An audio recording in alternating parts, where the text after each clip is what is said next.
इस तरह की गतिविधि को अंजाम देने की कोशिश कर रहा है, लेकिन कौन है वो जल्द ही सलाखों के पीछे जरूर होगा। बहरहाल जानकारी साझा की ऋषभ, उसके लिए बहुत शुक्रिया। और अब आप बात करेंगे अयोध्या की, जहां समाजवादी पार्टी के सांसद अवधेश प्रसाद के बेटे पर आरोप लगा है। युवक का अपहरण कर मारपीट करने का आरोप लगाया गया। अजीत प्रसाद है समाजवादी पार्टी सांसद अवधेश प्रसाद के बेटे, जहां मिल्कीपुर सीट से सपा के प्रत्याशी भी हैं अजीत प्रसाद। मिल्कीपुर सीट पर उपचुनाव भी होना है, लेकिन उससे पहले अगर इस तरह की चीजें सामने आएंगी तो निश्चित तौर पर एक बड़ा नुकसान हो सकता है समाजवादी पार्टी को, क्योंकि पीड़ित रवि तिवारी ने नगर कोतवाली में तहरीर दी है। पैसों के लेन देन से ये पूरा मामला जुड़ा हुआ है और आपकी टीवी स्क्रीन पर वो शख्स जो पीड़ित है रवि तिवारी, उसका भी वो वीडियो दिखा रहे हैं जो उसने खुद अपने सोशल मीडिया प्लेटफॉर्म पर जारी किया। उसमें बाकायदा एक पेपर हाथ में लिए हुए उन तमाम चीजों का जिक्र किया गया है कि किस तरह से अवधेश प्रसाद के बेटे ने उनके साथ धोखाधड़ी की है, क्योंकि पैसों से जुड़ा हुआ ये पूरा मामला। अब इस पूरे मामले को लेकर पुलिस प्रशासन गहनता से जांच पड़ताल कर रहा है और जो योगी सरकार की जीरो टॉलरेंस की नीति है उसको भी आगे बढ़ाया जा रहा है। आपको बता दें अवधेश प्रसाद के जो बेटे हैं वो मिल्कीपुर विधानसभा सीट से फिलहाल समाजवादी पार्टी के वो उम्मीदवार हैं जो आने वाले समय में 10 सीटों पर उपचुनाव होने हैं, क्योंकि इस मिल्कीपुर सीट का अगर इतिहास का जिक्र किया जाए तो 2022-2024 में समाजवादी पार्टी के पास रही, लेकिन जब सांसद अवधेश प्रसाद बने तो उसके बाद ये सीट खाली हो गई।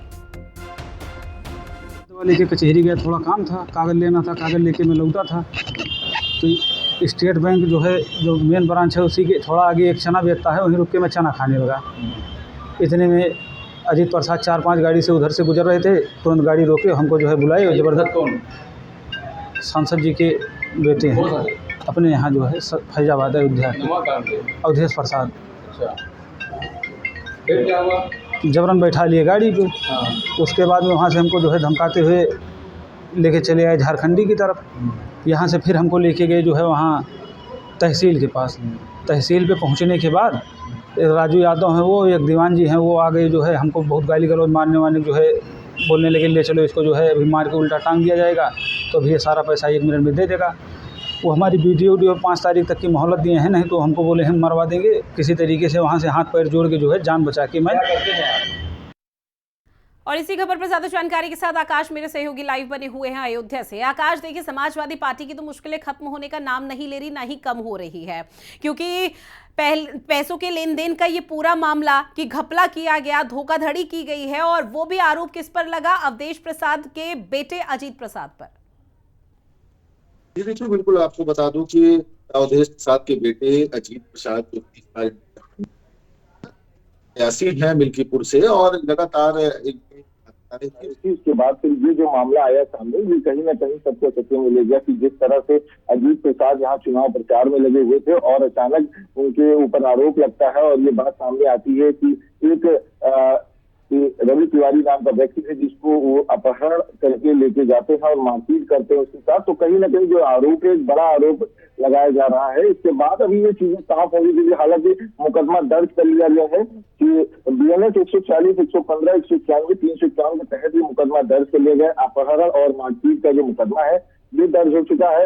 हालांकि ये रवि तिवारी का कहना है कि इनको कोतवाली नगर क्षेत्र के SBI बैंक के तिराही से उठा कर ले जाया गया है, जिसके बाद से लगातार अब सुर्खियों में बने हुए हैं अजीत प्रसाद।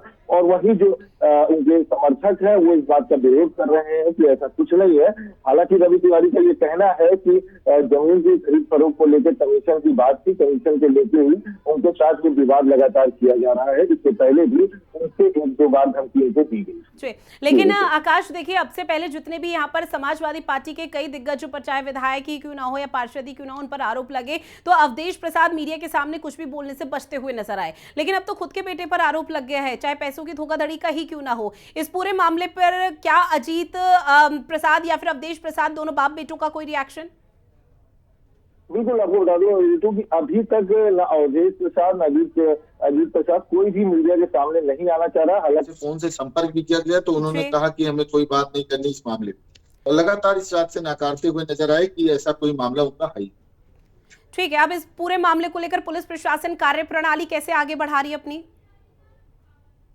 हर मुकदमा इससे दर्ज कर लिया गया है। हालांकि अभी कोई कार्रवाई नहीं की गई है, इसकी जांच की जा रही है कि जिस तरह से रवि तिवारी का जो कहना है, वहाँ पे सीसीटीवी फुटेज भी देखे जा रहे हैं कि इसको यहाँ से ले जाया गया कि नहीं ले जाया गया। तो लोकेशन ट्रैकिंग करके इसको अब पुलिस प्रशासन पूरी तरह से इस बात की जांच कर रहा है और जांच से आरोपी से ढूंढने के आगे कोई कार्रवाई की गई है। हालांकि अभी मुकदमा केवल दर्ज कर लिया गया है और पुलिस की विस्तृत जांच कर रही है। ठीक है आकाश, जानकारी साझा की उसके लिए बहुत शुक्रिया आपका। अब बात